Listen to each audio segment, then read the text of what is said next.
महापरिनिर्वाण दिनाच्या निमित्तानं बाबासाहेब आंबेडकरांना अभिवादन करण्यासाठी एका अवलियानं महारांगोळी काढली। विशेष म्हणजे या महारांगोळीची गिनीज बुक ऑफ वर्ल्ड रेकॉर्डमध्ये सुद्धा नोंद होणार आहे। सांगलीतल्या आदम अली मुजावरनं काढलेली ही रांगोळी जगातली सर्वात मोठी रांगोळी आहे। बाबासाहेब आंबेडकरांची प्रतिमा असलेली ही रांगोळी तब्बल 100 बाय 150 फुटांमध्ये रेखाटण्यात आली आहे। महामानवाच्या विश्वविक्रमी रांगोळीसाठी तब्बल 5 टन रांगोळीचा वापर करण्यात आलाय। इतकंच नव्हे तर 700 किलोचा रंग आणि 300 किलोचा ब्राऊन पेपर वापरण्यात आलाय। डॉक्टर बाबासाहेबांची प्रतिमा रांगोळीतून साकारून जगासमोर बाबासाहेबांचे विचार मांडण्याचा हा प्रयत्न असल्याचं आदम अलीनं सांगितलंय।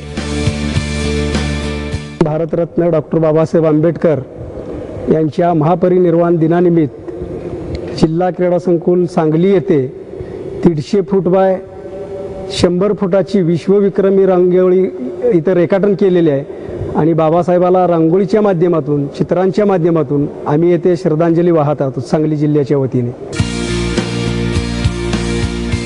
आदम अली मुजावरनं या अगोदर काढलेल्या 6 रांगोळ्यांची गिनीज बुक ऑफ वर्ल्ड रेकॉर्डमध्ये नोंद करण्यात आली। गेल्या अनेक वर्षांपासून बाबासाहेबांची प्रतिमा असलेली रांगोळी काढण्याची त्याची इच्छा होती।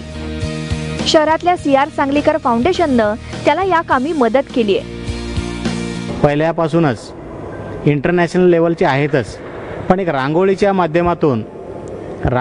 माध्यमातून परत एक नॅशनल लेवलला इंटरनॅशनल लेवलला जावे या हेतूने आणखीन हेतू हा एक आहे। आणि नंतर दुसरा हेतू असा आहे की आदम अलीसारख्या कलाकाराला इंटरनॅशनल लेवलला जायला पाहिजे, नाव त्यांचेही व्हायला पाहिजे, त्यांनाही समाजाने काहीतरी देणं घेणं लागतं, दिलं गेलं पाहिजे।